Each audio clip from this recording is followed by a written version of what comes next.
আসসালামু আলাইকুম। আজ তোমাদের সাথে খুবই গুরুত্বপূর্ণ বিষয় নিয়ে আলোচনা করব।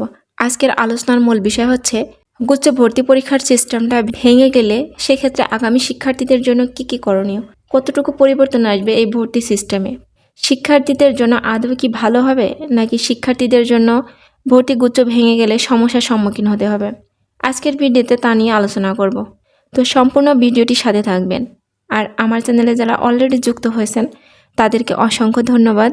আর যারা যুক্ত হননি তারা আমার চ্যানেলটি সাবস্ক্রাইব করে রাখবেন।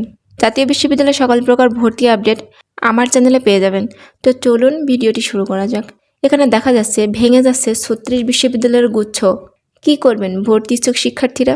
এসএসসি উত্তীর্ণ শিক্ষার্থীদের উচ্চশিক্ষার জন্য ভর্তি প্রক্রিয়া সহজ করতে 2020-21 শিক্ষাবর্ষ থেকে শুরু হয় গুচ্ছ পদ্ধতির এই ভর্তি পরীক্ষা।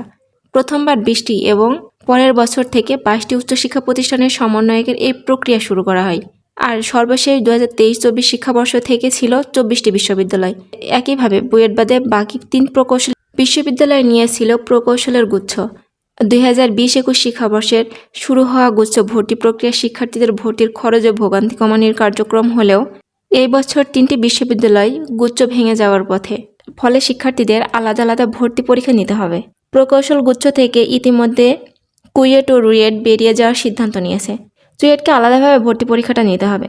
সাধারণ গুচ্ছ থেকে জগন্নাথ, সাবিপ্রবি ও বশেমোর বিপ্রবিও বেরিয়ে যাওয়ার কথা ভাবছে। কৃষি গুচ্ছ থেকে বাংলাদেশ কৃষি বিশ্ববিদ্যালয় বেরিয়ে আলাদাভাবে পরীক্ষা নেওয়ার পরিকল্পনা করছে। এ অবস্থায় শিক্ষার্থীদের জন্য বাড়তি খরচ ও দুর্ভোগ অপেক্ষা করছে। প্রতিটি বিশ্ববিদ্যালয়ের আলাদাভাবে আবেদন করতে হবে, যা আবেদন ফি থেকে শুরু করে যাতায়াত ও থাকা খরচ বাড়িয়ে দেবে। একই সঙ্গে ভিন্ন ভিন্ন পরীক্ষার নিয়ম ও প্রশ্নের ধরনের প্রস্তুতি নিতে হবে। এতে চাপ আরও বাড়বে। তাছাড়া যে বিভিন্ন বিশ্ববিদ্যালয়ের একটা ভর্তি পরীক্ষার যে তারিখ প্রকাশ করা হয়, সেই তারিখের যে পরপর যে একটা তারিখ প্রকাশ করবে, সেই তারিখের সংঘর্ষ পরীক্ষার্থীদের জন্য বড় চ্যালেঞ্জ হয়ে দাঁড়াতে পারে। পরীক্ষার তারিখ, নিয়ম ও প্রয়োজনীয় তথ্য সময় মতো না জানা গেলে ভর্তি ইচ্ছুকদের সুযোগ কমে যাওয়ার সম্ভাবনা অনেকটাই বেড়ে যাবে। সব কিছু সামলাতে শিক্ষার্থীদের পরীক্ষিতভাবে সময় ও অর্থ ব্যবহারের পাশাপাশি তথ্য সংগ্রহে সজাগ থাকতে হবে। সব মিলিয়ে এবার ভর্তি পরীক্ষা না হলে কিংবা বিশ্ববিদ্যালয়ের সংখ্যা কমলে ভর্তি ইচ্ছুকদের ব্যস্ততা, পড়াশোনা ও খরচ ও দুর্ভোগ বাড়বে। প্রস্তুতির পাশাপাশি অন্যান্য কাজের ব্যয় হবে বেশ কিছু সময়। এসবের সঙ্গে মানিয়ে নিয়ে ভর্তির জন্য নিজেকে প্রস্তুত করতে হবে। চোখ কান খোলা রেখে 3-4 মাস সব দিকে নজর রাখতে হবে তোমাদের। এগুলো ভালোভাবে সমন্বয় করতে পারলে পছন্দের বিশ্ববিদ্যালয়ে চান্স পাওয়া সম্ভব হবে।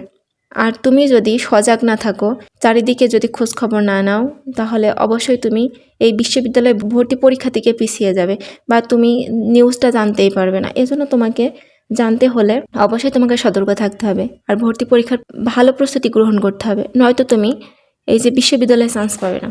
তোমাকে ভালো একটা বিশ্ববিদ্যালয়ে পড়াশোনা করতে চাইলে, তোমার ভবিষ্যৎ উজ্জ্বল করতে চাইলে অবশ্যই তোমাকে ভালো পড়াশোনা করতে হবে, ভালো প্রস্তুতি নিতে হবে। কোন বিশ্ববিদ্যালয়ে গুচ্ছ থেকে বেরিয়েছে সেদিকটা তোমাকে মাথায় রাখতে হবে, তোমাকে জানতে হবে। ভিডিওটা ছিল এই পর্যন্তই। ভিডিওটি ভালো লাগলে লাইক, কমেন্ট, শেয়ার করবেন।